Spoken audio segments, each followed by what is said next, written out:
Hey, brother. Hey, brother. So we were talking about some YouTubers that we thought would be good for mainstream film, and AVGN came up, Angry Video Game Nerd, and we talked off camera about a film that we think he would be really good to direct. Yeah. And how did you want to do that? Well, Did you want to take the reins here? yeah. Well, it's actually been 10 years since the AVGN movie came out, the Angry Video Game Right. Nerd movie. Yeah, it's been 10 years. I think it came out like July of 2014. Right. So Yeah, we're closing. I saw it. Yeah, we're closing in on it. I mean, you saw it in theaters. Yes, I did. Yeah. I didn't. I saw Yeah. it. I just saw it like afterwards. But Yeah. yeah, I think he's a good filmmaker. Yeah. I don't think that movie was necessarily great, but because I think he was reaching farther than his grasp. Yeah. Yeah. But I think he's a good filmmaker. I like what he does. A lot of his videos are very cinematic, and Right. so yeah, I think just because it's been 10 years, we were thinking, okay, what would be a great film for him if he was to go for his next film? And Yeah, he hasn't made another movie since. yeah. So we actually came up with an idea, which was, do you want me to go into it or you want to go into it? Let's just go into it, yeah. Okay. So, so the idea is, it's a, Maybe I should go into it. yeah, maybe you should do it. Okay. So we thought that as far as genre goes, horror seemed to kind of be, at least the tone. Yeah. The more that we talked about it, I guess that the less horror it seemed. But it was still kind of a horror. But it involved a board game. Mm-hmm. And the idea being that that his character, AVGN, when he was growing up, played this board game that was alive. Like the characters were alive. Yeah. And he played with his friends, and like they play the good guys, and then there's this horde of bad guys, and they have to like beat the board game in order for like the good guys to stay alive. And his character kind of becomes like his friend, kind of becomes like a good friend to him. Yeah. And he ends up losing this character in the board game, sort of sacrificing the character so that they could win the game. Yeah. So now he's an adult. Yes. And he lives, whatever, his mundane life, a job in a cubicle. Mm-hmm. And is he summoned? I think some of it wasn't like super ironed out. Right. Well, the details are just details. Yeah. We could always iron those out later. But I think, but people like the details. That's the thing. That's true. That's true. I think We'll get the details. Yeah. So I think he has his group of friends. Summer break. They play the board game. His character, who kind of becomes his best friend, dies. Then he's an adult. Then I think the board game comes back to life on its own, because that's just what it does. And now the 2 or 3 characters that his friends had, they're getting killed off because they don't have, the generals basically, which are like the humans playing. The players. Yeah. Right. They don't have them. So two of the 3 now have been killed off. And the last one ends up getting in contact with him, and maybe it could just be the last one's like a wizard or something like that. And he like is using he's using something, to contact James and be like, we need you, Yeah. The horde has risen. And his name is Dum Dum Door. That's the wizard's name. That's his name. His name's Dum Dum Door. And the wizard what the wizard does is he ends up using a wand that kills himself.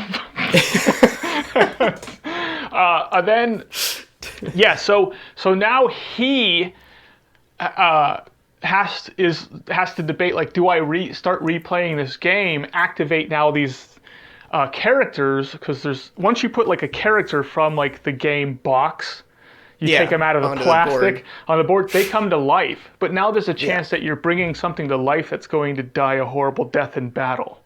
Right. As opposed to just leaving it alone. Right.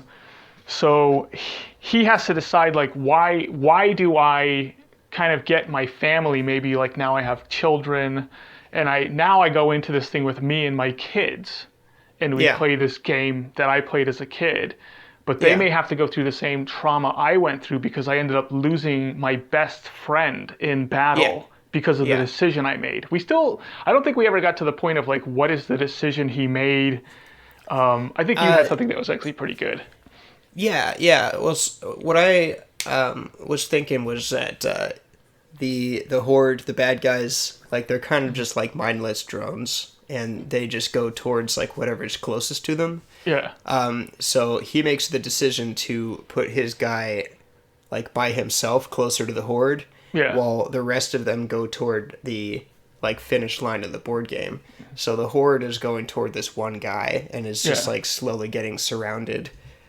So he makes the choice to like basically like sacrifice this character so that they could win the game, Yeah. and then he just gets like demolished by the army that's like surrounding him. So it was like maybe the right decision so that they Yeah. could win the game, but also like really traumatizing to see. Yeah. And also, as far as details go, I don't know if you feel this way, but I feel like the more adorable the Yeah. the good guys look, the like I'm thinking like Yeah. Kirby from Super Smash Bros. Or from Here, Kirby. here's I feel two ways about it. Okay. One way I feel about it is that James Rolfe himself is a little bit more horror, heavy metal, kind of Dungeons and Dragons, I think, oriented. So I see Okay. it more like that, which is a little bit more on the like Conan the Barbarian style side. Yeah, H.P. Lovecraft type of Yeah, villains, maybe. yeah. It could like a little bit more dark. Yeah. You All know, right.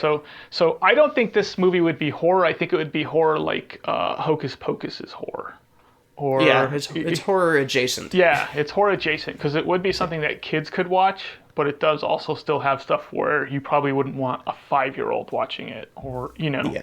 Yeah, it's a no, little it's bit like older. 10, like Dark Crystal or something. yeah, Like, it's kind of like a 10 and up, or if you're a comfortable parent and you know your kid's not gonna have nightmares, yeah. that Or you type could be of a bad situation. parent. And Yeah, just be, like, yeah, be a bad parent. Leave your kid at home while you go off to France. with all the lights off. Yeah, Yes. yeah, how much I think the bad guy should be intelligent Okay. because then it requires you to be intelligent as a player. Okay. Yeah. So you and- have to be yeah, actually be yeah. a strategist. Yeah, and you can still be making decisions that kind of puts your person in the line of fire. Yeah. I don't know how much of it should be he's putting his guy in the line of fire knowing his guy's going to get killed. Or how much of it should be Yeah.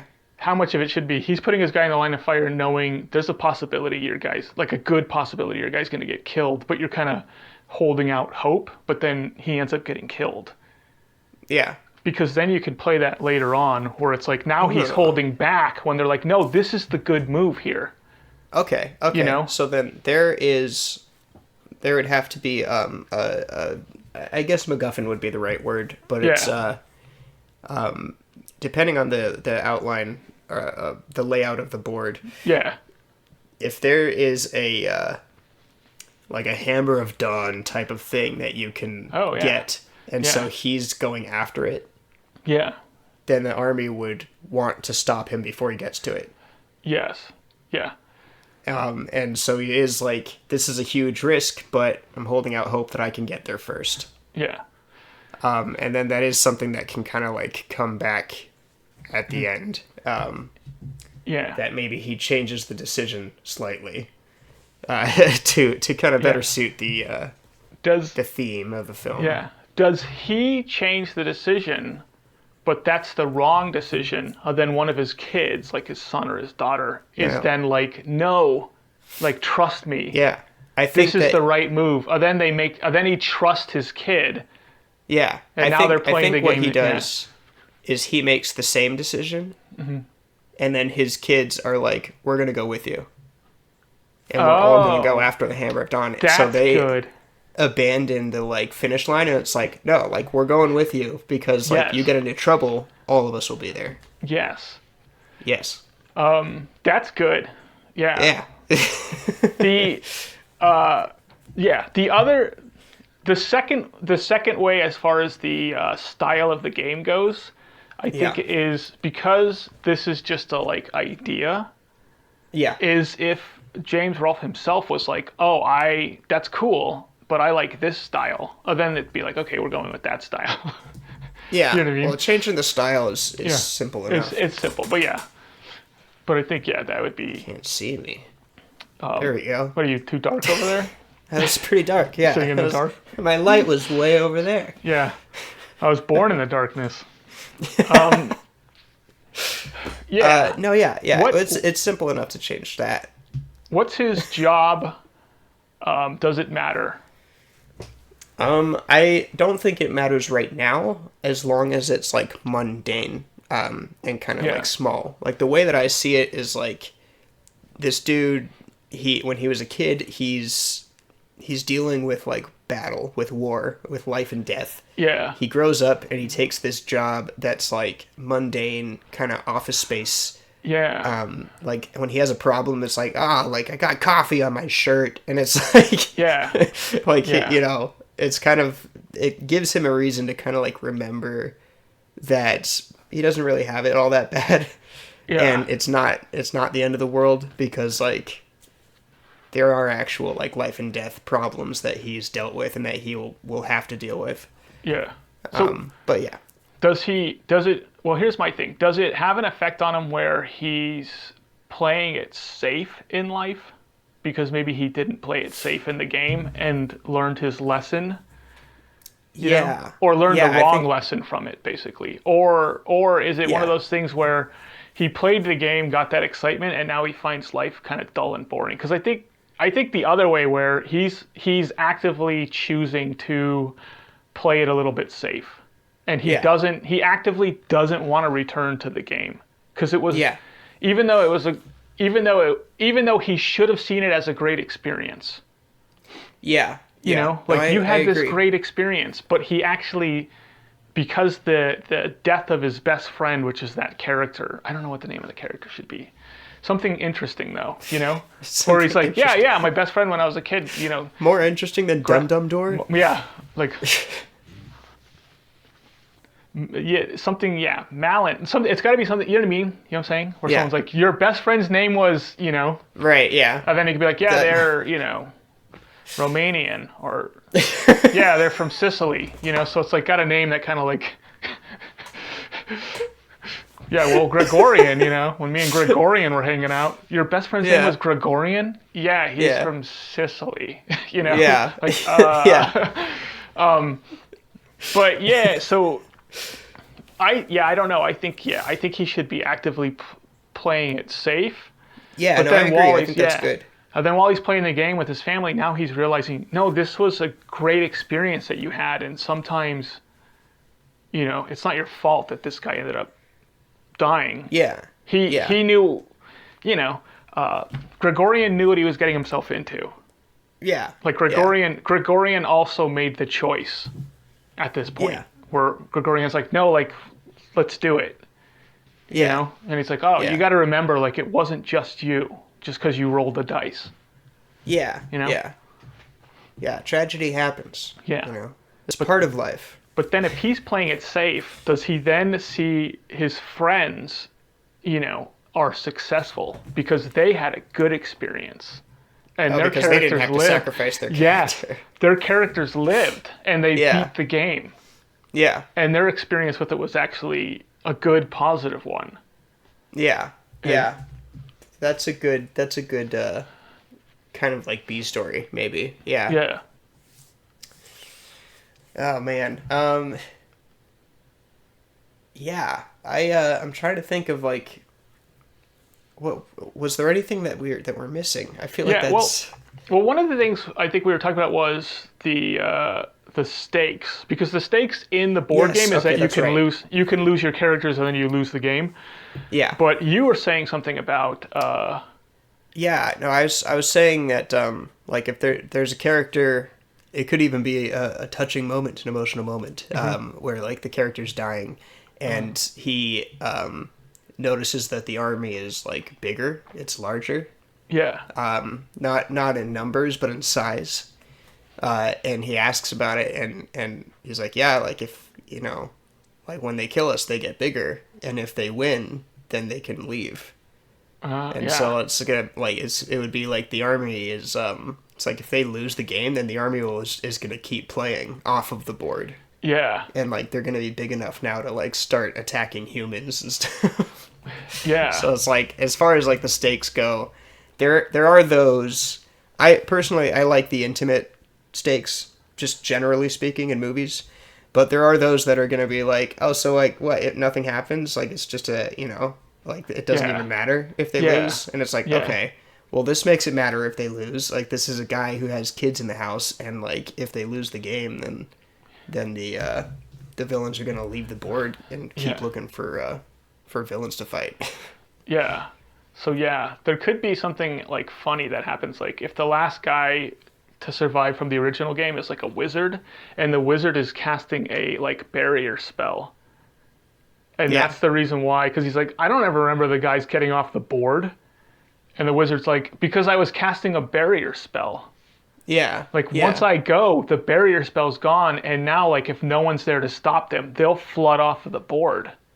Okay. You know? Yeah, yeah. I mean, you could have it where they're getting bigger as well, and then actually like finding a way of jumping off the board. But They're still the same size. little guy on just punching his kid in the face with the thing on his the thing on his face.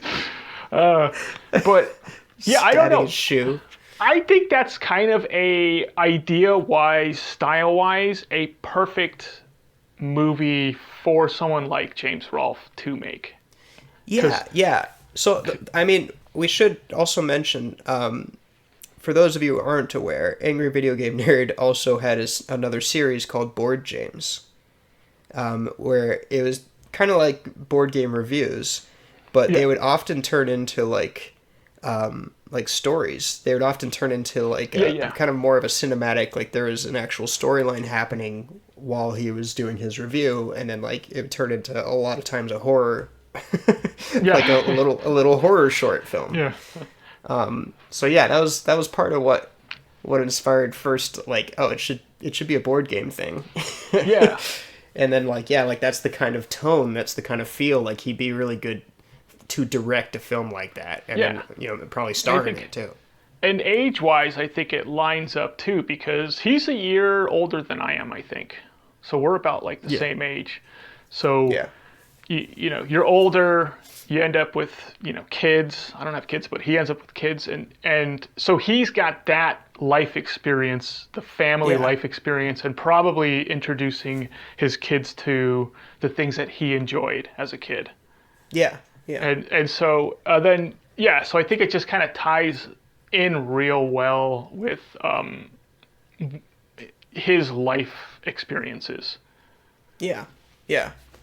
Well, yeah. No, if it I mean, if it were something that he were interested in, and he's like, that actually sounds like a cool idea that I want to direct. I mean, we could write it. You know, like coming up with this like foundation of like, all right, we have some beats, we have the tone, we have the characters. Like that's like getting that structure in place is like basically what we do on this show. But then like we, if we like the idea, then we'll go and write it afterward.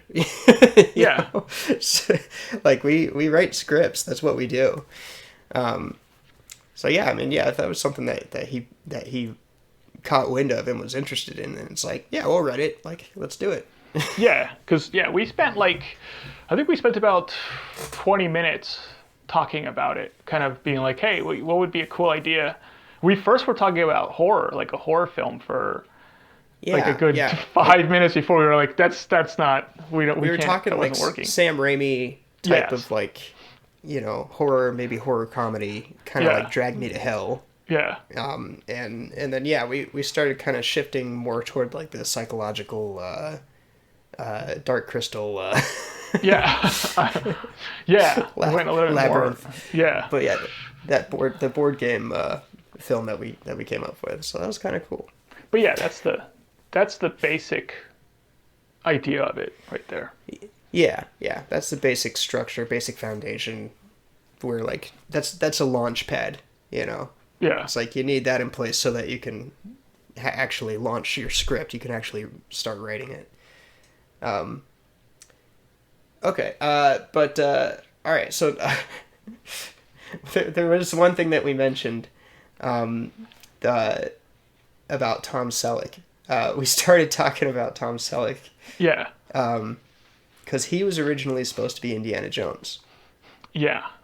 And I think it was just a schedule conflict. Like he was doing Magnum PI or something. He couldn't get out. Yeah, Magnum PI wouldn't allow him to film Indiana Jones. Right. Because he's under contract. So I guess we kind of started wondering, like, how would it have changed his career? Yeah. And or Harrison Ford's career, but like most, like, how would it have changed Tom Selleck's career if he had ended up being Indiana Jones? Yeah. I mean, two things would happen. One is, what would Harrison Ford's career look like? Would Harrison Ford have been in Blade Runner? Would Harrison Ford have been in any of the, like, Regarding Henry, Mosquito Coast, just these slew of kind of like smaller personal acting films? Those are films that are like a little bit more at his acting chops films. Yeah. Where they're not action films. They're just... So it's like he got to a point in his career where he could start picking scripts. And he's like, I could do whatever I want to. Like, I'm Han Solo and I'm Indiana Jones. So I want to do this one, even though maybe it doesn't pay as much, maybe whatever. Like, this is a script I want to do because this is a character I want to play. Yes. So yeah, like, there is a possibility that maybe that doesn't happen. I don't think it does. Maybe he's typecast. Now he's like just doing sci-fi movies. I don't think it does, because Indiana Jones is a starring role, and he proved with Indiana Jones that I can be in a starring role and it can be super successful. Yeah. And Han Solo is kind of the side character. That's true. So if he was never Indiana Jones, I think we would have probably had Harrison Ford as leading roles in certain movies, but if they didn't do well because they just were like the Mosquito Coast. It's 6 days, 7 nights. When I say the Mosquito Coast, everyone's like, huh? But that's the movie where he met River Phoenix. Okay. River Phoenix plays his son in the Mosquito Coast. Then when it came time to cast the young Indiana Jones. In Last Crusade, Harrison Ford suggested River Phoenix because he's like, he's already mimicking me. Like, he would do it as a joke. Yeah. So he's already kind of got me down. Like, there's the kid you want to pick. Huh. Yeah. So that's a fun little fact. I didn't know that. So Harrison Ford would have been in Mosquito Coast. It would have done, I don't know what it did, but no one knows about it, so it probably wouldn't have done very well. And he probably wouldn't have had a career like he did. He would have just been still doing side stuff here and there, kind of like Carrie Fisher did. Carrie Fisher never really had that like leading lady stuff. She just was in like The Burbs and When Harry Met Sally and stuff like that. Yeah, so for those that may be naysayers and are saying like, no, he was still in Star Wars, so that would be big. It's like, well, Mark Hamill and Carrie Fisher did not have the career that Harrison Ford had. Yeah. So it's like it was Indiana Jones that maybe like really launched his career, where now he could do anything. He could do whatever he wants. And Mark Hamill did something that most actors do, which is really smart, which is you diversity. You're in a role. Like Dustin Hoffman in The Graduate, you get sort of typecast to that role, and then you pick a completely different style character, like in Midnight Cowboy, so that people think of you now as an actor who could just be in movies, as opposed to you're the graduate guy playing the graduate guy in every single movie you're in. Right. So Mark Hamill was in The Big Red One. I think it's called The Big Red One, a war film, where he plays a much more cowardly, not likable character. Yeah. And he does a great job. and I could not watch it. Yeah. Because I couldn't stand. You hate to see Luke like that. Yeah, I didn't want to see Luke Skywalker as a coward. Yeah. The Last Jedi. No one does. Because it's not his character. I've lost all hope. Yeah. Now watch me drink this green milk.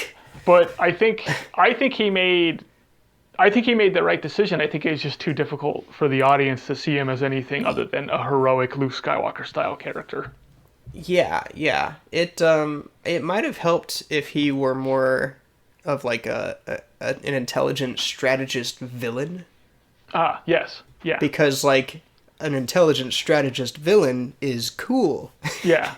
At least. Yeah. So it's like, oh, like he's not Luke anymore, where it's like I want to, hang out with the guy and like, if he asked a favor, I'd do it because he's a nice guy. Like now he's like showing his acting chops without like being unlikable. Yeah. Let me ask you this question. Yeah. So Tom Selleck is in Indiana Jones. I'm going to tell you a couple key differences that are going to happen. Okay. One is Tom Selleck's a little bit taller than Harrison Ford. Yeah. So the on-screen look might be a little off with the leading lady because he's going to be so much taller than her. But I don't think that's a problem at all.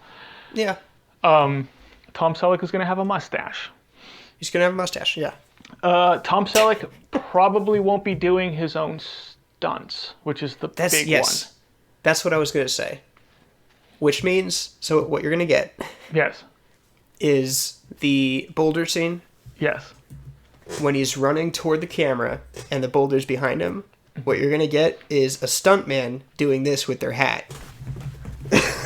Yes.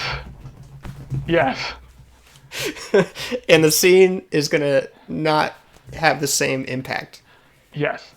And the trip wasn't in the script either when Harrison Ford is running from the boulder. And he trips. He tripped by accident, yes. Yeah. And the boulder, so obviously it wasn't an actual stone, but it was made of plaster and it was upwards of like 500 or 800 pounds, something like that. Yeah. So it still would have really beat the crap out of him if it caught up to him. It could, if it hits you the right way, it could potentially break your back or your neck. It could kill you. Yeah. So like he did however many takes, 4 or 5 takes of it, and then like in one of the takes he trips and lands on his knee and stands up and keeps running because there's a 500-pound ball of plaster coming after him. And then I remember like Steven Spielberg at some point said like that was maybe the dumbest thing that I ever did was allowing Harrison Ford to do that. Yeah, and the first scene of the movie. No. Yes. Yeah. Was it first scene? We just killed. We need to recast him after all. Looks like we'll get Tom Selleck after all. But I don't know if Tom Selleck would have done the stunts himself. And there's 2 scenes from Raiders that are always shown everywhere, and one of them is the boulder scene. And that's because it's Harrison Ford running away from a boulder. Yes. And the other one is him being dragged behind the truck because that's Harrison Ford being dragged behind the truck. And he like looks up at the camera while he's dragged. Yeah. And it was why Harrison Ford opted to do his own stunts is because he said like these scenes are going to be a lot more powerful if I'm looking at the camera when it's happening, so people know that like, oh, that's Indy. Yes. Like you kind of get pulled out of it a little bit when it's like there's a stunt guy who's like. Yeah. No. Yeah. Well, I've got a personal story about this that I think applies. When we were doing the Golden Boys. Okay. I was playing a character, and my character gets arrested, and he gets handcuffed. Yes. And you were saying, like, you don't actually even need to be in this shot where the officer is, like, basically just, kneeing on me. You don't even need to be in this shot. And I was like, no, like, have me in the shot and have me handcuffed because for the actor, it's going to make it more real. Yeah. Then for the camera, if you want to pull out, if you want to, like, get a different shot too, it'll be good. And I got to tell you, getting handcuffed is not comfortable at all. No. It hurt. And it hurt quite a bit, but I think it made for a better shot though. Just having, even in the shots where you don't see me, just knowing that he doesn't have to make that extra leap of, now I have to also pretend that there's a person here who's handcuffed.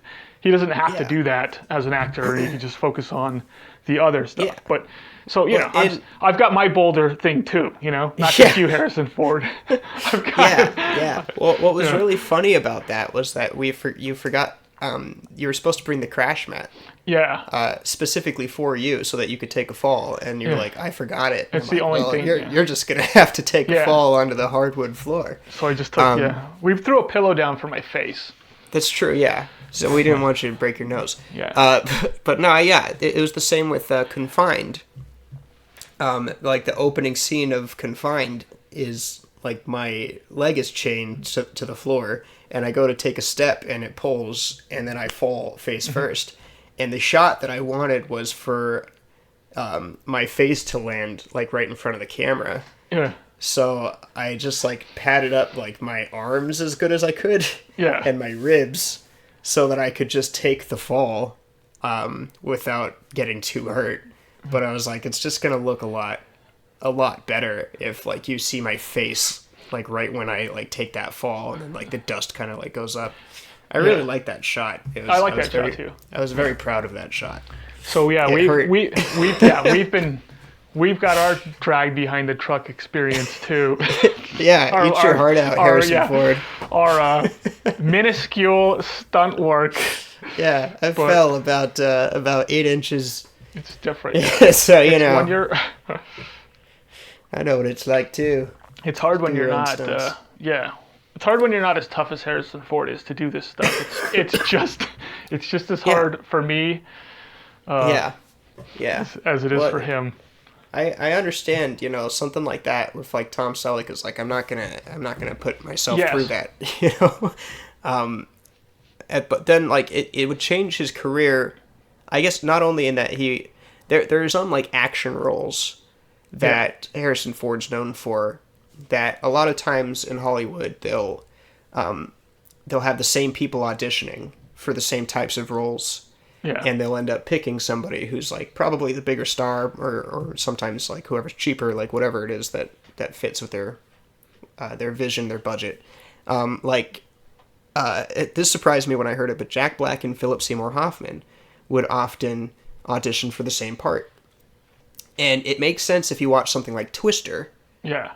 Where Philip Seymour Hoffman's playing basically a Jack Black character. Yeah. And then you see something like Bernie, where Jack Black is playing what would be a really good Philip Seymour Hoffman character.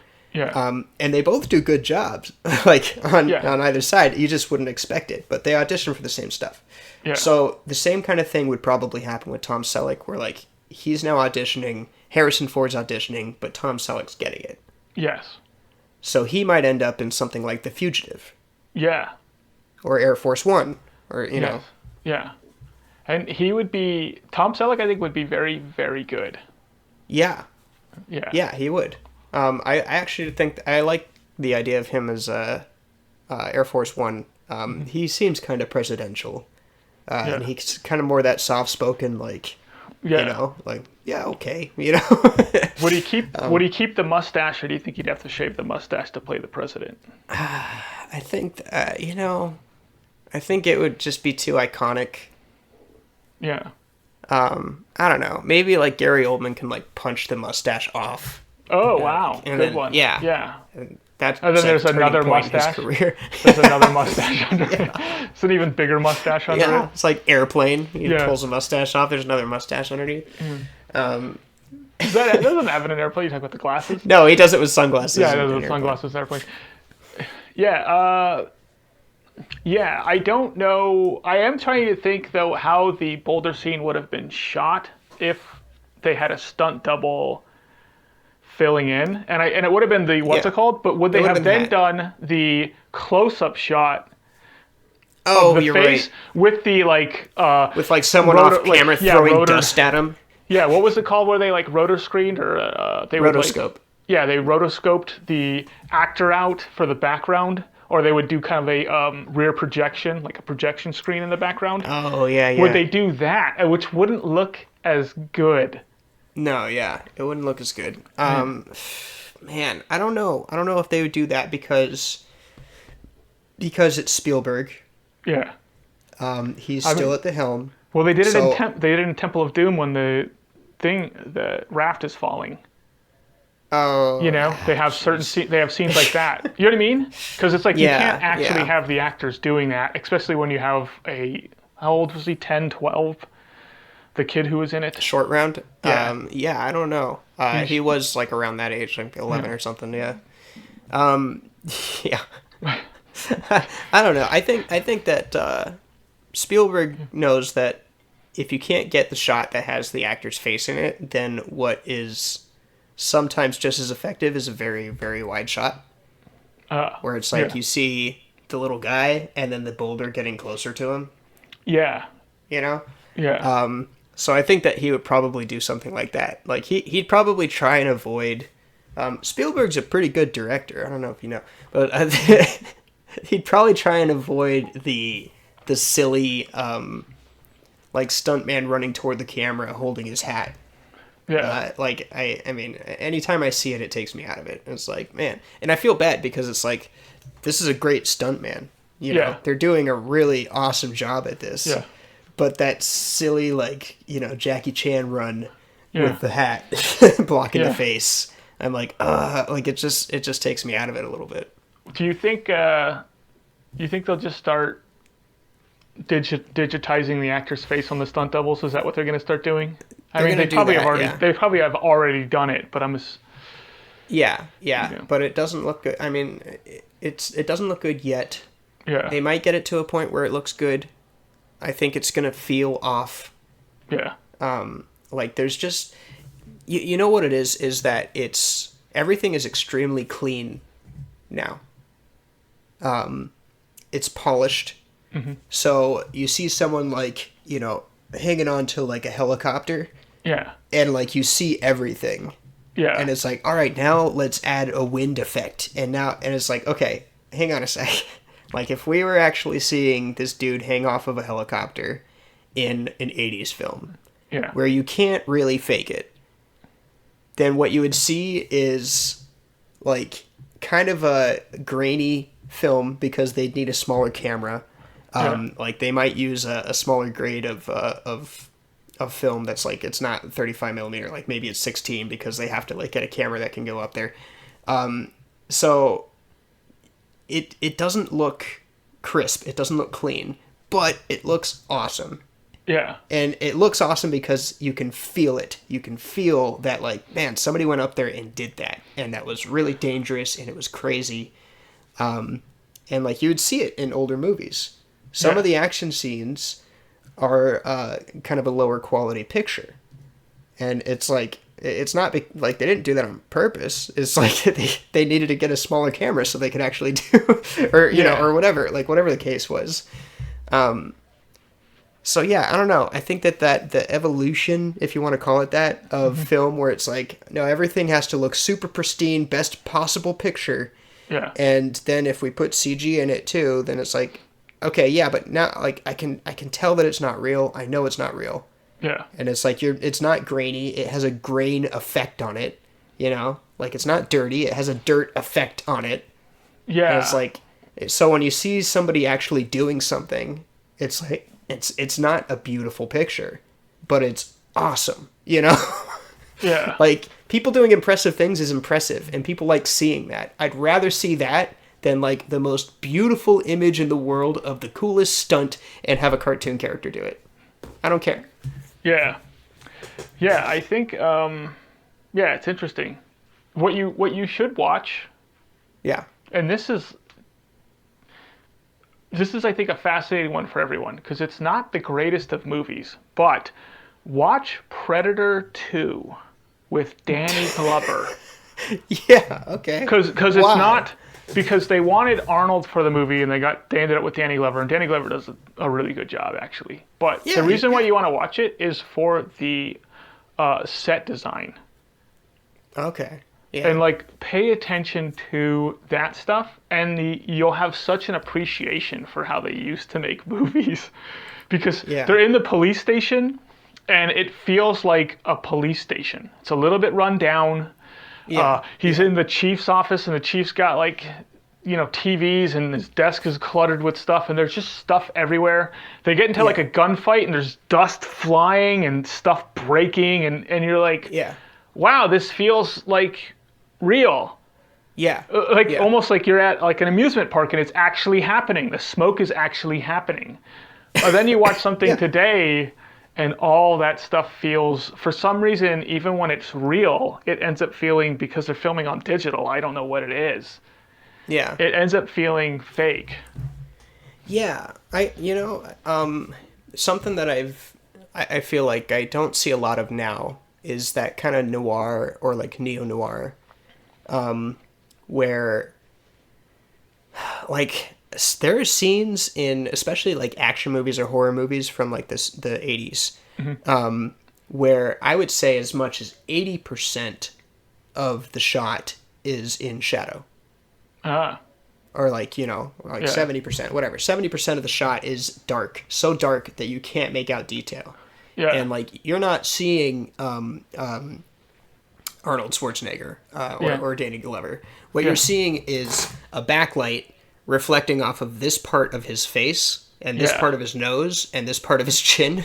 Yeah. And everything else is in shadow. And you could see just enough to tell that, oh, that's Danny Glover. Yeah.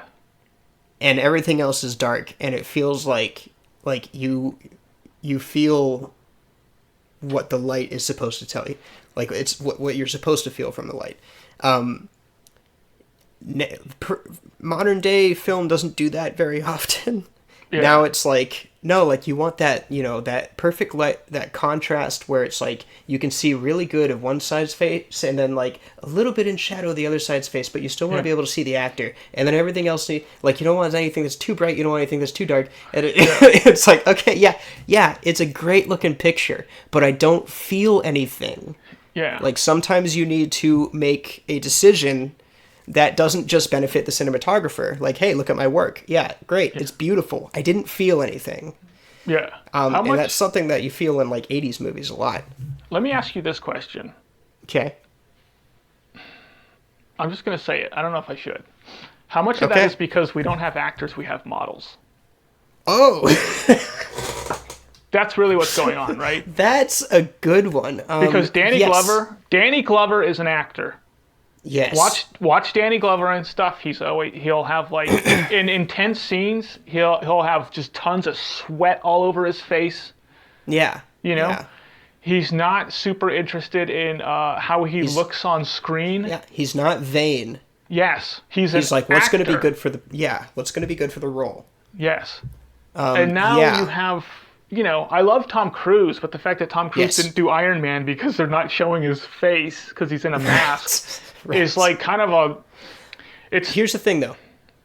I understand because I think it's different with Tom Cruise. Okay. The Iron Man thing, I don't think that it was a vanity thing. I think that it was, no, if I'm going to do Iron Man, I'm going to do my own stunts.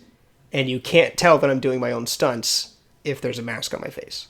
I think that's what it was. So I don't think it was a vanity thing per se. I don't think that it was like, no, like you need to be able to see that it's Tommy. Like, no, I think that it's like, no, I'm going to do my own stunts. And they're going to be like, no, he's a cartoon character. And then you're like, inside this, like it's just a close up of your face. And he's like, oh, I don't want to do that.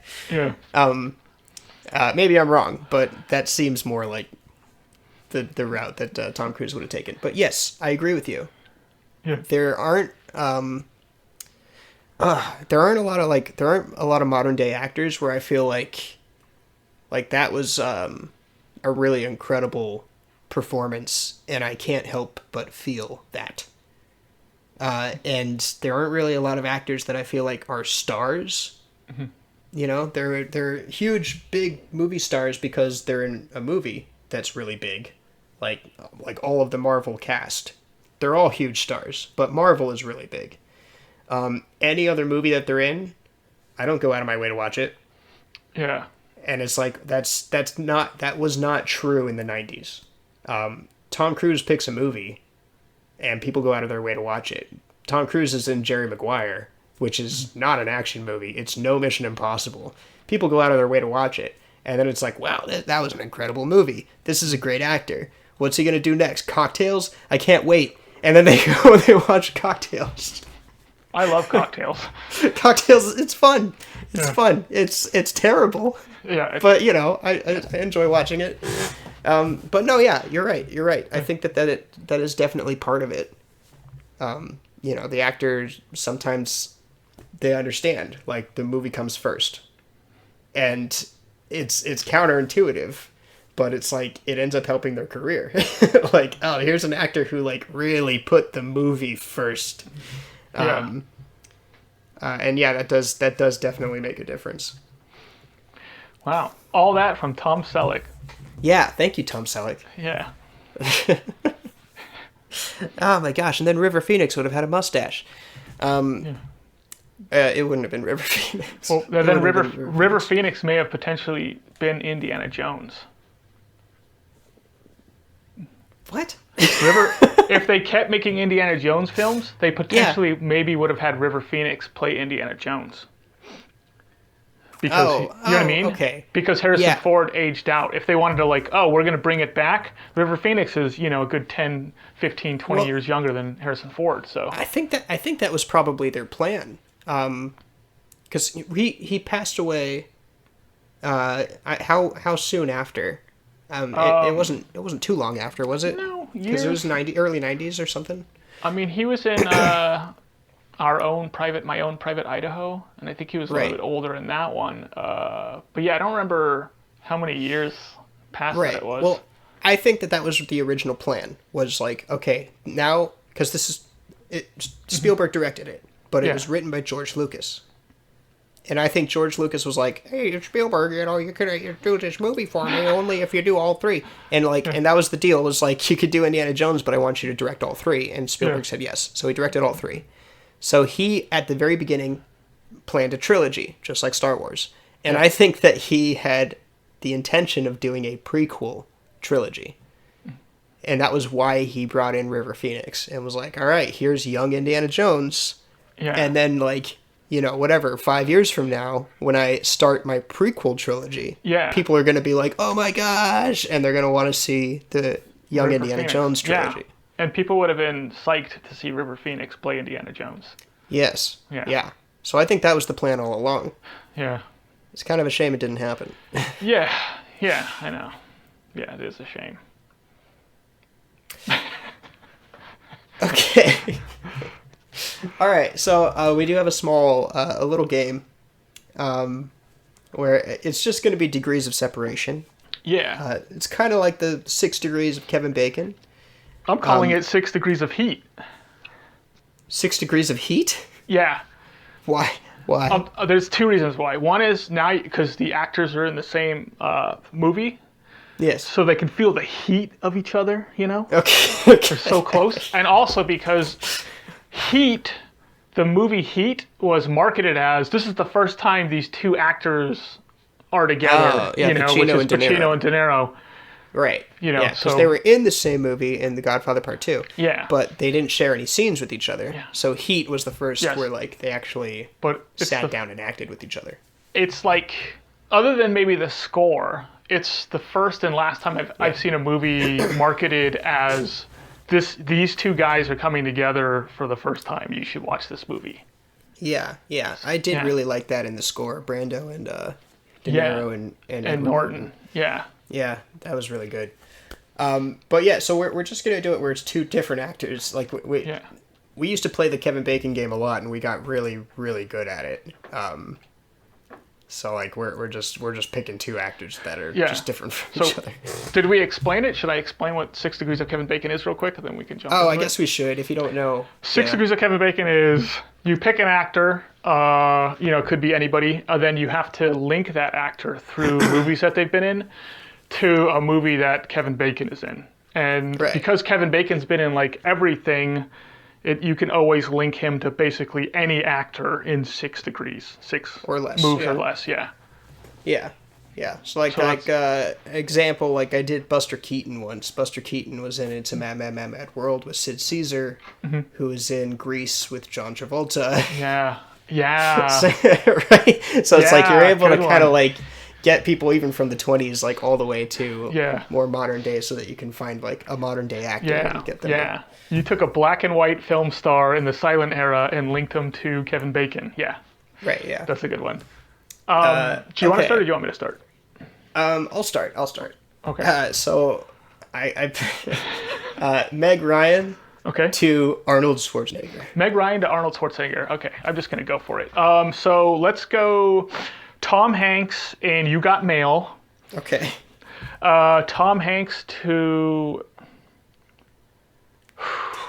do I want to go Matt Damon in Saving Private Ryan? Okay. Matt Damon to Robin Williams in Good Will Hunting. Robin Williams to Sally Fields. It's an interesting route you're taking. I don't know where I'm going with this.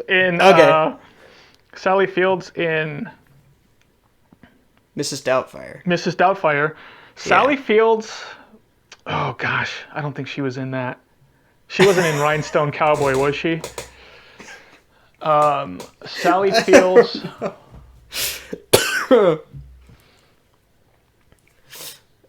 Oh my gosh. I think I backed myself into a corner here. Yeah. Sally Fields to... You could backtrack, because Tom Hanks is a really good launch point. Tom Hanks is a good launch point. Arnold Schwarzenegger, though, huh? Yeah. Arnold Schwarzenegger... what if I start with Arnold Schwarzenegger? Can I do that? Okay, yeah. Okay, let me try it. Arnold Schwarzenegger to Carl Weathers. Carl Weathers to... Because in Predator. Carl Weathers to Sylvester Stallone in Rocky. Sylvester Stallone to Arnold Schwarzenegger in The Expendables. You did Arnold Schwarzenegger to Arnold Schwarzenegger. You're specifying to Meg Ryan. This is why I'm not good. Meg Ryan. Okay. Yes. You start with Arnold Schwarzenegger, you have to end up at Meg Ryan. I have to end up at Meg Ryan. Okay. Yes. Sylvester Stallone. Yeah. Okay. Sylvester Stallone to Kurt Russell in Tango and Cash. Okay. Kurt Russell. This is like Kurt Russell to... This is going to be hilarious. I'm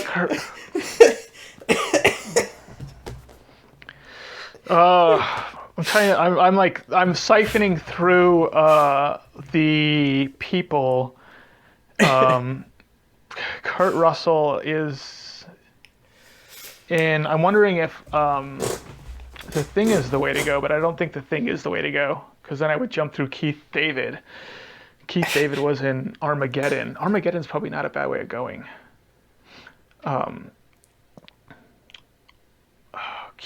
Kurt Russell to Keith David in Armageddon. Oh my gosh, am I really this far in The Thing? Yeah. Yeah. Keith David to...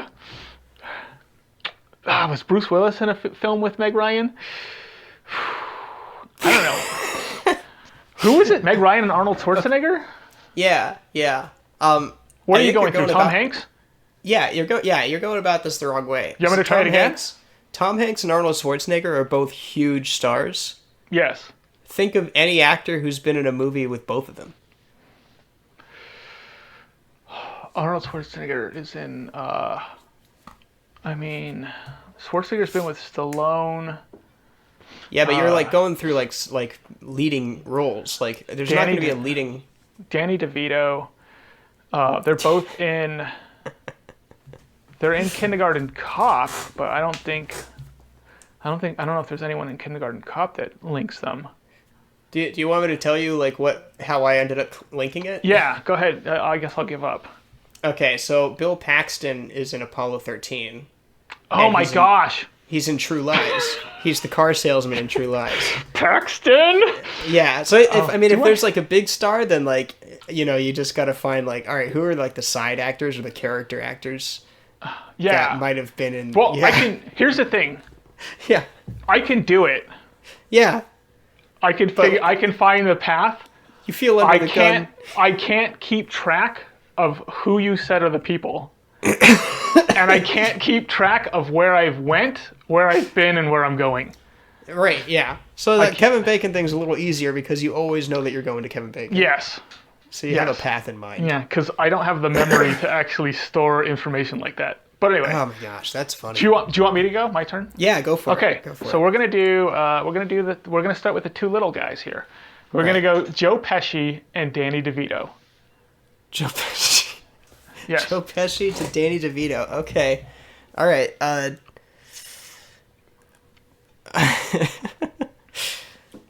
right. I'm trying to think of like what Danny DeVito is in. He's in a bunch of stuff.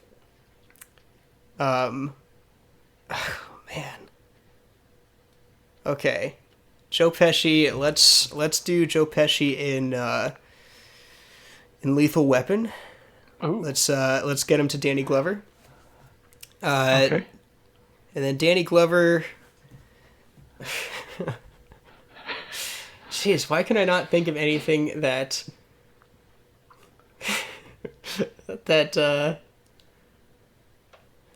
I feel like Danny DeVito was in something with Danny Glover, but I don't think that's right. No, I don't think so.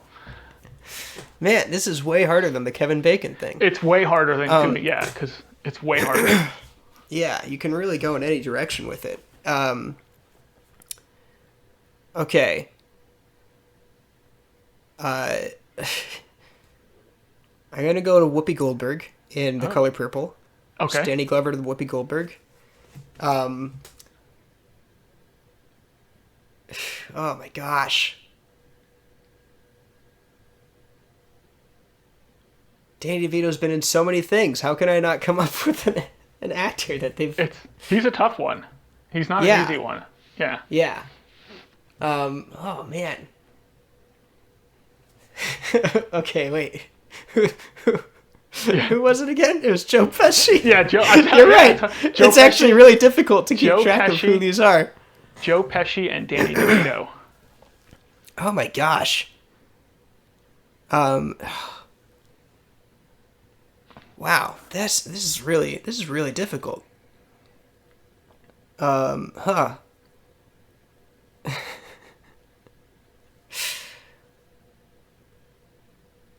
Okay, Whoopi Goldberg, I've got to go to Rat Race because there's so many people in Rat Race. Okay. I don't know who I'm going with in Rat Race, but there's got to be someone in Rat Race who was in a movie with Danny Glover, right? Well, yeah. I mean, there's Seth Green. There's Seth Green. Rowan Atkinson. Yeah. John Lovitz. I don't know if Rat Race is the way to go. No, you don't think so? Yeah, Mel Gibson might be a better pick. Joe Pesci to Mel Gibson. I did it. Yeah. Let me tell you, I did it in 3 moves. Okay. And here's the mistake I made. I won't make again if we do this again. I didn't write down the moves that I made, and I cannot remember how I did it. So there's a chance. Do you remember what movie? You don't even remember the movie that you picked. I don't remember anything. I don't remember if I started with Joe Pesci or if I started with Danny DeVito to do it, because it's sometimes easier. I found starting with one to the other. Like Home Alone, like you went through Daniel Stern to City Slickers because I maybe Billy did that. Crystal was really good friends with Whoopi Goldberg. So they had to have been in something together, right? Well, why are we doing Whoopi Goldberg? It's Joe Pesci and Danny DeVito. Oh, you're right. Isn't it weird? It is weird. My brain can't keep track of like who the actors are. Yeah, because you're making this list in your head, then this. Is this happening? Is this happening to anybody else watching? Can we get some comments? Like, are you having trouble keeping track of who it is? I bet. Yeah, I want to see if somebody can do it in less than 3, because I did do it in 3. Unless what I did while I did it was I went Joe Pesci and looped back to Joe Pesci, like I did earlier. But I don't think I did that. For these first two, don't put the names. Don't edit the names in. I want people to try and do this because I'm having so much trouble. Yeah, see if you can keep track of what we said. Joe Pesci and Danny DeVito, the 2 little guys. Joe Pesci and Danny DeVito. Yeah. Danny DeVito was in. I think I went through. I actually think I went through Schwarzenegger. I think I went Danny DeVito to Schwarzenegger. I either did that or I did Joe Pesci. No, actually, I think what I did was De Niro. I went Joe Pesci. Okay, this is how I did it. You want me to give it to you? I just figured it. Okay. Please give it to me. Joe Pesci to Sharon Stone in Casino. Okay. All right. Sharon Stone. Yeah. Sharon Stone. To Arnold Schwarzenegger in Total Recall. To Danny DeVito in Twins. Oh my gosh. That's a good one. I forgot Sharon Stone was even in Casino. But this is why it's so tough, because first of all, you don't even know which direction to go in. Right. You could go any direction. Yeah. And then by the time you pick a direction, you've forgotten who the second actor is. By the time you get to the second actor, you don't remember who the first actor was. Yes. It's really weird. Do you want to try to give me another one? Yeah, let's keep going. This is hilarious. Gosh, I picked terrible actors for you. Vincent D'Onofrio to Denzel Washington. Okay. First question. Who's Vincent D'Onofrio? Vincent D'Onofrio is... From Full Metal Jacket. Yes. Okay. Yes. Vincent D'Onofrio to Denzel Washington. Yeah. Vincent D'Onofrio. Well, Full Metal Jacket's one of them that they're in. Then Adam, what's his face? Jane from Firefly. Adam Baldwin. Adam Baldwin is in Full Metal Jacket. Let's go through Adam Baldwin. Why not? So Adam Baldwin is in Full Metal Jacket. Adam Baldwin is also in Predator 2, which I just saw. Okay. So I'm gonna go Adam Baldwin in Predator 2 to Gary Busey's in that. So is Danny Glover. Danny Glover is probably the better choice, though, I would think. Danny Glover? Danny Glover. What? Danny Glover to... Gosh,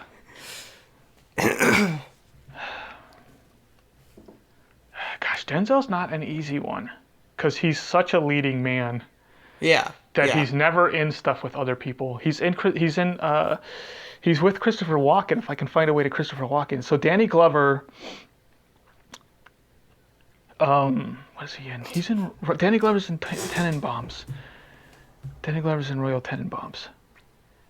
Danny Glover's in Royal Tenenbaums with Owen Wilson. Owen Wilson is in Shanghai Noon with Jackie Chan. Jackie Chan is in Rush Hour with Chris Tucker. Chris Tucker's in... Chris Tucker's in Silver Linings Playbook with Robert De Niro. Robert De Niro... Who am I going to? Danny Glover to who? Who am I... Denzel. What? Who's the person? Who? Denzel Washington. Oh, jeez Louise. Okay, what did I just say? You went to Silver Linings Playbook.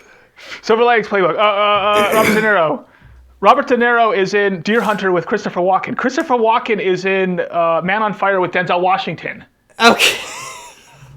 Like, I can do it in less probably if I kept doing it. Yeah. But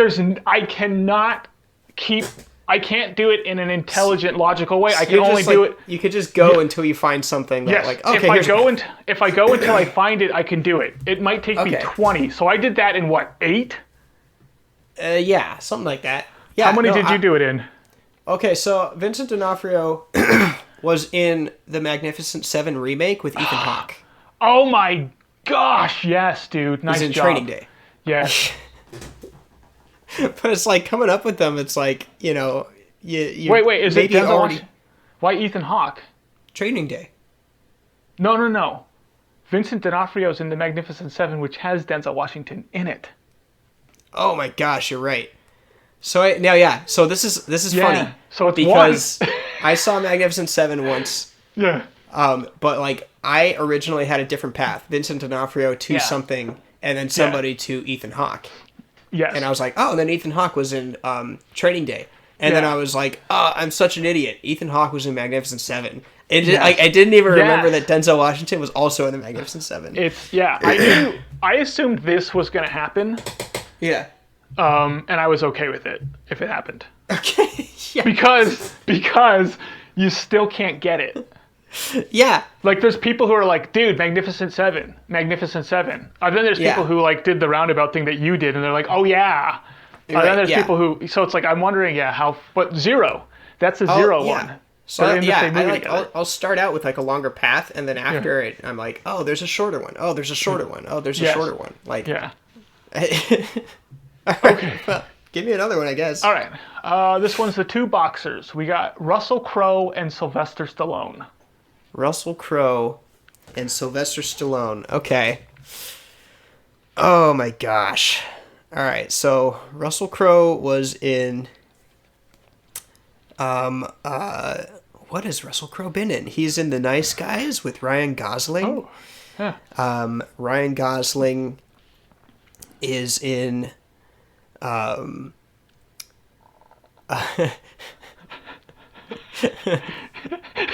it no movies? Yeah. You know, you barely even recognize the guy. He's in La La Land with Emma Stone.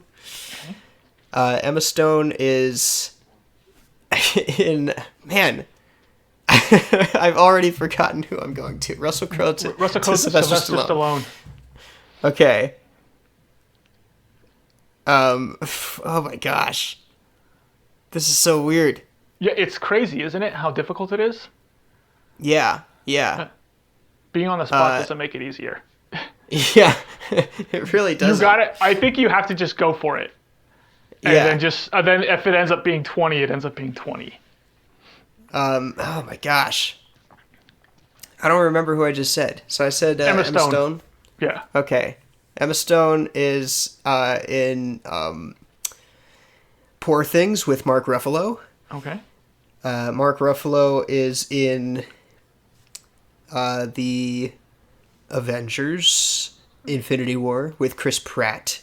Okay. And Sylvester Stallone is in Guardians of the Galaxy Volume 2. Yeah. Yes. With Chris Pratt. So there you go. 5? That's 5 or 6. I think that's what I got, 5. Okay, I did 5. Wow. Nice job. Yeah, you're right. You do have to just kind of go for it, don't you? You just do it. All right. Oh my gosh. This is a mess. Give me the next one. Next one. These are both a little obscure, which might make it easier. Okay. Nev Campbell. Yeah. To Tony Todd. Okay, who's Tony Todd? Candyman. Oh. So Tony Todd is in. Tony Todd is in The Rock, which is probably the big one that he's in. Yeah. I'm going to start with Nev Campbell. Okay. So Nev Campbell is in Scream with Jamie Kennedy. Jamie Kennedy, I think, is in Enemy of the State. He is, yes. And if he's an Enemy of the State, then I've got Will Smith and Gene Hackman that I can jump through. So Gene Hackman is in The Royal Tenenbaums because that's just a good one to go to. Gene Hackman's in The Royal Tenenbaums. Then I've got to get to The Rock. Gene Hackman's in The Royal Tenenbaums. How do I get to The Rock from here? Gene Hackman might even be in something with these guys. Maybe Gene Hackman's not the way to go. It's got I don't know. I mean, there's also Danny Glover too. Wait, where did I just say? Where am I? Stop going to Danny Glover. I want to go. I like Danny Glover. Go to Danny Glover every single time. Okay, you're at Gene Hackman and Royal Tenenbaums. Yeah, and I'm going to, and I have to get to The Rock. What? Tony Todd. Rock. I got to get to The Rock. Yeah. Gene Hackman. He's in so much stinking stuff. It's like, why can't I think of something that he's in that's going to apply to what I'm trying to do? Yeah.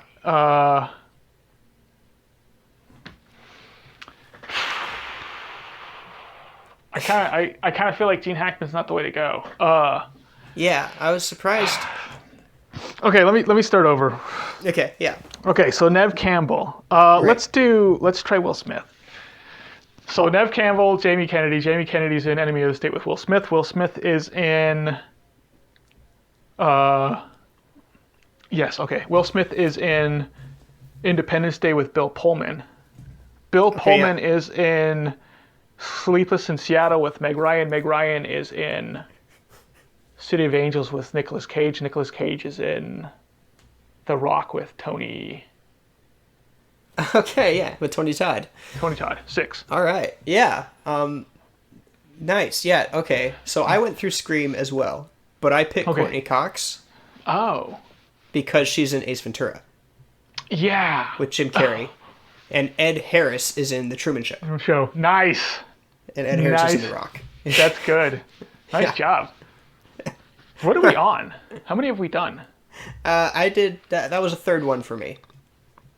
So you did 2. I did 3, you did 2. I've done 2? So this is my third? I told you 3. You have told me 2. Okay. Can't keep track of anything. All right, so I'll tell you... Can't even count. I'll tell you the third one. All right. Okay. So we got the two ladies here. We got Julia Roberts and Sandra Bullock. Julia Roberts and Sandra Bullock. Okay. Julia Roberts was in The Notting Hill with Hugh Grant. Okay. Hugh Grant was in... I don't know if I want to go through Hugh Grant anymore. So Hugh...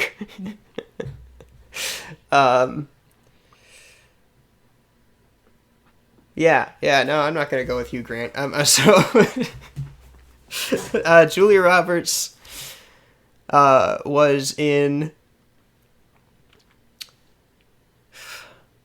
Hook. Ooh. She was in Hook with, let's go with Dustin Hoffman. Okay, Dustin Hoffman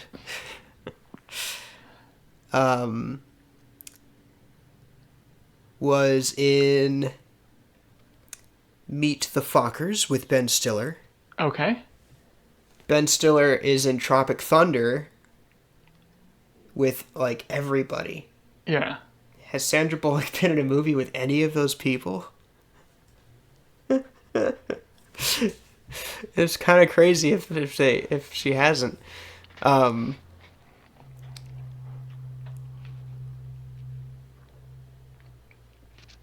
Oh my gosh. It's possible that none of them have been in a movie with Sandra Bullock.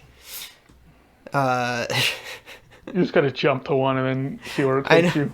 I know, yeah. It's, okay. Oh, man. Alright, let's go to Jack Black in Tropic Thunder. Okay. And then he goes to... let's say, The Holiday? Oh.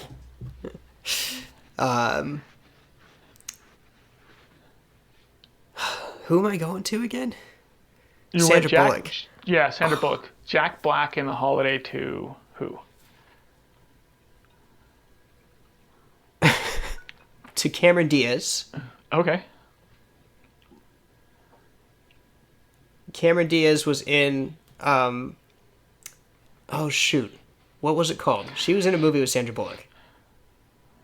I don't know. No, wait. Was she not? No. Who was in Practical Magic? Nicole Kidman? Nicole Kidman was in Practical Magic. Okay. Nicole Kidman? No. No, I'm not going to get the hell out of here. Oh my gosh. Okay, Cameron Diaz. Yeah. This is incredible. How is it that none of these leading ladies have ever been in a movie with Keanu Reeves? Cameron Diaz has to have been in a movie with Keanu Reeves. How have they never gotten these two together? Know, right? Let's make it happen. I feel like such an idiot. This one is incredibly difficult. I did it in 4. I did it in 4, and while you've been talking, I think I've done it now in 2. What? Get out of here. Yeah. Oh my gosh. You want me to give you the avenue you should take? Yeah. Okay. Julia Roberts was in Ocean's 11.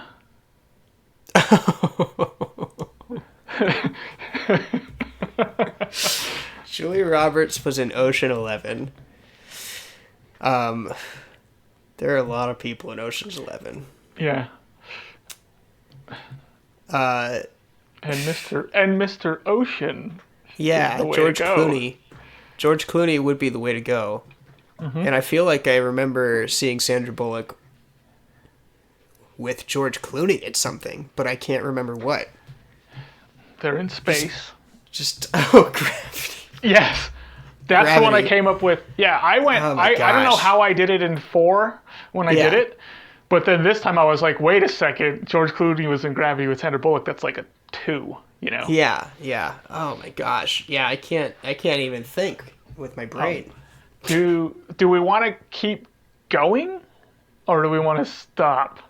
You know what I mean? Do you want to keep going? Let's do one more each. Okay. All right. One more each. All right. So, I did 2 very different actors, but they sound the same.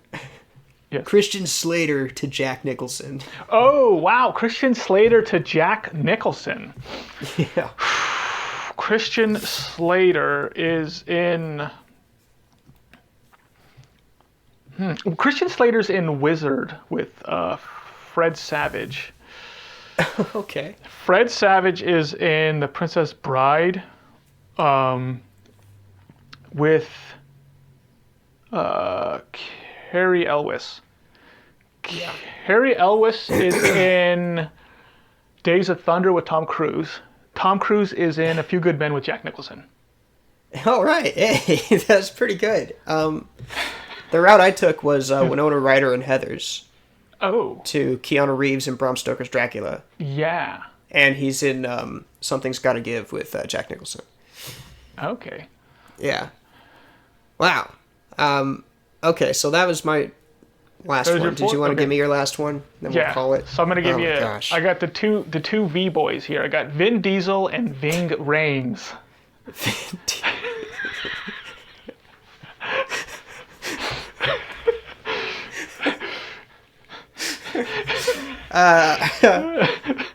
All right, Vin Diesel to Ving Rhames. Oh my gosh. Okay, well, Vin Diesel is in. I really want to say Fast and Furious because there's so many people in these movies. He's in Fast and Furious. All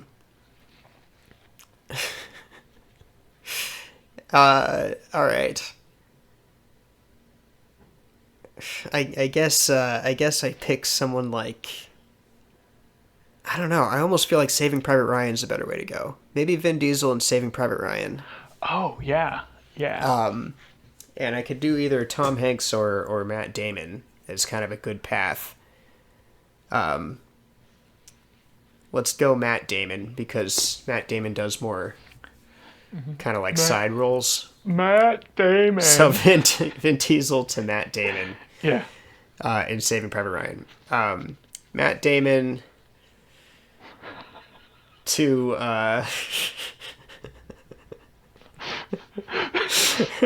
every time you say the name now. Yeah. I should have picked someone else just because of the stupid name thing. Okay, wait, what? Who am I going to? Okay, I'm going to Ving Rhames. I'm going to Ving Rhames. Jackson in Team Police. Team America. Team America, yeah. That's not. I don't think that counts. That's not them.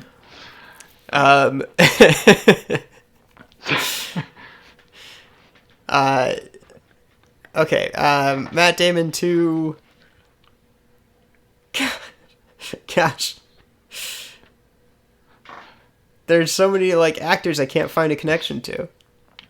You just gotta jump to one, rather than just keep jumping.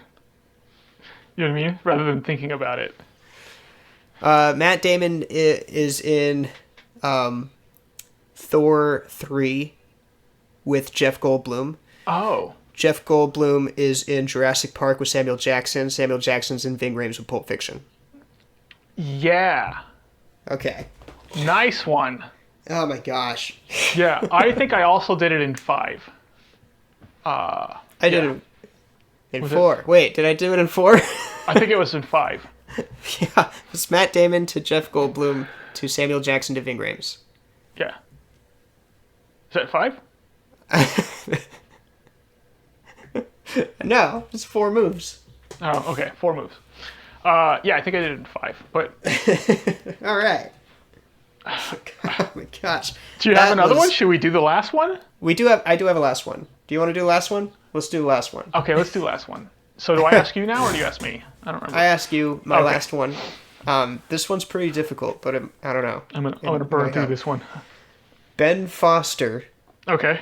To Vince Vaughn. Ben Foster to Vince Vaughn.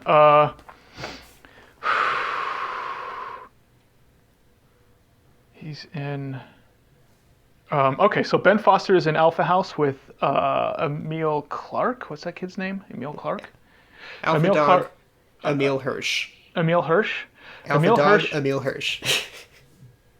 What? Ben Foster's in Alpha Dog with Emil Hirsch? Yes. Okay. Emil Hirsch is in Into the Wild with Vince Vaughn. Oh, shoot. Yeah. Yeah. That was faster than I did. I did it through Timberlake. And then he was in The Social Network with Andrew Garfield, and Andrew Garfield was in Hacksaw Ridge with Vince Vaughn. Oh, that's a good one, too. Yeah. Yeah. Wow, you got it fast. That's what happened. So my last one are the 2 Bills. I got Bill Paxton and Bill Pullman.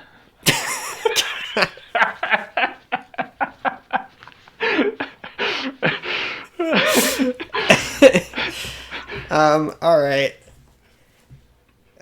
Okay, so Bill Paxton to Bill Pullman. Mm-hmm. Bill Paxton is in Apollo 13 with Tom Hanks. Mm-hmm. Tom Hanks is in Sleepless in Seattle with Bill Pullman. Yeah. I think I did it in 5. I must have gone a really roundabout way, but yeah, that's it. Game over, man. Game over. Yeah, that's it. All right. Well, that was a mess, but I think that those are some good pages. So until next time, I'll see you, brother. Good brother.